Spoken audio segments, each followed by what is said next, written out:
Now, when you think of Vauxhall, their SUV range is really up there. They have a car for everyone. It does have an odd car though. Now, before its current car I am going to review today, you used to be able to get a Vauxhall Crossland, a brilliant and practical car which replaced the brilliant Mariva. It was a popular car, but when you mentioned the name, no one knew what it was.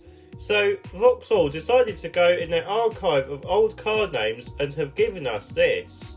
This is the new Vauxhall Frontera. Let's have a look to see what it is like and to see if it is a good, practical, go-anywhere SUV or not. Welcome to Everything Cars and More.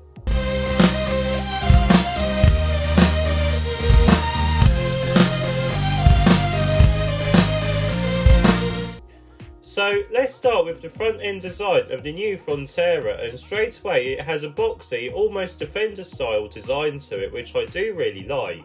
We get the usual Vauxhall visor front end on it, which doesn't have a frame this time. It is simpler and cleaner in my opinion.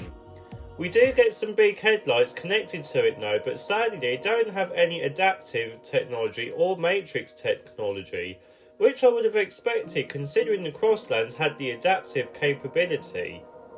I would have also liked a light bar and a light up logo just like the Grandland, but that might have been pushing it a bit. On the bumper we do get a middle grille which suits this car. We also get a big central air vent. We also get some slim side vents on this car too, which does look decent. Moving around to the side of the Frontera, and the first thing you notice is that it is much bigger than the Crossland it replaces. To start with, you get some matte black plastic wheel arches and lower seals, which I like. You also get some creases front and rear and this weird bump along the side that reminds me of another car. More on that later. We also get some cool glass design and some black physical door handles too. We also get the older style door mirrors that have been around since 2012, and we also have a black roof or a white roof depending on what model you go for. Moving around to the back of the Frontera, and this is where the design goes slightly downhill if I'm being very honest with you. For me, it doesn't really look like a Vauxhall. Now, I'm not sure of the split tail light design. I would prefer them connected like the Grandland or the Astra. The boot design I do quite like, and the bumper design I like too, but I'm just not sure of these tail lights. Anyway, let's have a look to see what battery and motor options as well as engine and gearbox options you can have with the new Vauxhall Frontera. So the Vauxhall Frontera comes in two flavours, electric and petrol mild hybrid. Let's start with the electric version first. This uses a 110 brake horsepower electric motor mounted on the front to give it front wheel drive. This uses a 44 kWh battery pack, giving this car a 189 mile range, which really isn't the best in today's world, but we'll get to that soon. This can do 0 to 62 in 12.1 seconds, which again isn't the quickest either. The next version uses the same 110 brake horsepower electric motor, but this time it gets a bigger 54 kWh battery pack, boosting its range to 253 miles and giving it a 0 to 62 time of 13 seconds, which is even slower. Charging speeds for both models is 100 kilowatts, which again isn't the best, but it's not that bad either. Now, before we move on to petrol hybrid models, I just want to explain why it is not as good as its smaller Mocha sibling, for example. This is because the Vauxhall Frontera is actually a Citroën C3 Aircross, just with a different front and rear end and interior. The Citroën C3 Aircross is based on a much cheaper smart car platform, which allows for cheaper motor and batteries to keep the whole car cheaper.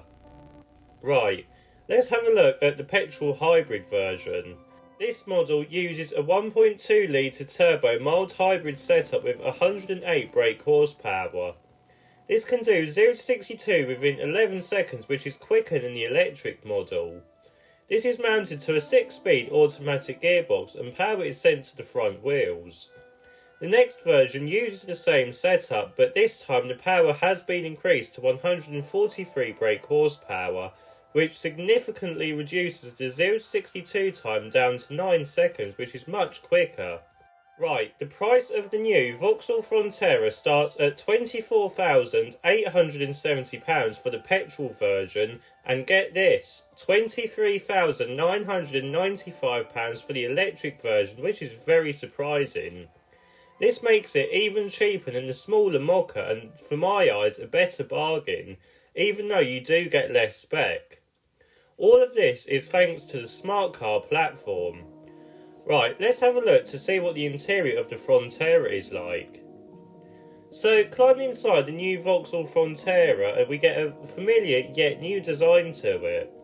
To start with, we get the Vauxhall Pure panel, which houses your infotainment system and digital instrument cluster, just like most of the other Vauxhalls. Now, the infotainment system isn't like what you would find on other Vauxhalls, however. This one is much cheaper and it doesn't work as well, and it doesn't feel as well polished either. You don't even have a volume knob or any physical buttons, for which is a bit of a downgrade too.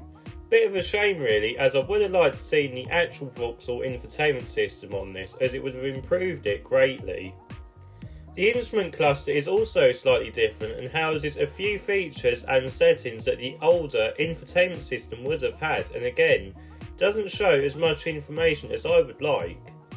It makes the car feel that bit cheap, which I suppose it is really, but if you are spending that amount you would want the same technology as other Vauxhalls.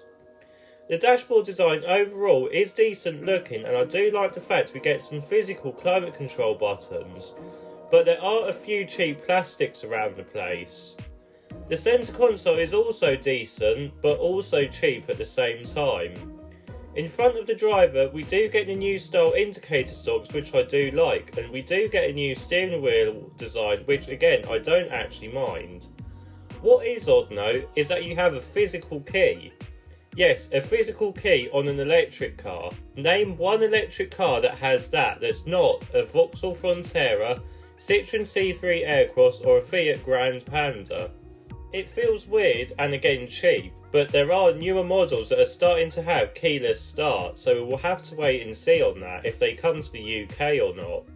What is good now are these AGR supported seats that have a cutout in the middle to take the pressure off your spine, just like what the bigger Grandland and the new Astra facelift has. Overall then, it isn't too bad, but it doesn't feel as good as the Crossland, which did feel more premium and well built, and it also had better materials in too. Right, let's have a look to see what the rear seats are like. So, climbing into the back, and thanks to its boxy proportions, it isn't too bad back here. We get a good amount of leg room, and headroom is also quite good. You do get a USB-C port as well as some storage pockets designed for your phone, but apart from that, that is it. Now, it does the job when you are carrying kids. You don't want it to be too premium for them to scuff up the premium leather. I would have liked an armrest now, which is a bit of a shame really. Now, you can also get a 7-seater version, which is the first 7-seater car since the Safira days. This one on test is the 5-seater version, but I will be testing the 7-seater Citroën C3 Aircross, which is basically the exact same car. So please wait for that video. Right, let's have a look to see what the boot space is like. So, opening the boot to the Frontera, and you're welcomed with a 460 litre boot space. This figure does also include the underfloor storage too, so it may be a bit less if you have the false floor in place. Now, it is a decent size, and you do also have a low opening and a flat floor too, as well as a false floor in place. If you fold the seats down 60-40, this increases to 1,600 litres, which again is quite decent, although I would have liked a 40-20-40 split instead. So in summary then, what do I think of the Frontera? Well, I do really like the outside design mostly, and it is a very practical car. It is a great car for carrying kids and young families around too, and it basically does the job, and does the job well. If you are upgrading from the Crossland though, then you are going to be slightly disappointed, as it does feel cheaper, and the interior isn't as good as the Crossland either. You can definitely feel that this car has been built on a tight budget, and it is a bit of a shame really. Considering this is one up from the Mocha, you would expect it to feel a bit more premium, maybe with a half leather interior and a heads-up display or the adaptive matrix headlights. All of which this doesn't have, which you would sort of expect it to have considering it is the one up from the Mocha. It has the potential to be such a great car, and it's been let down by it being built on a cheap platform with a very tight budget. Such a shame really.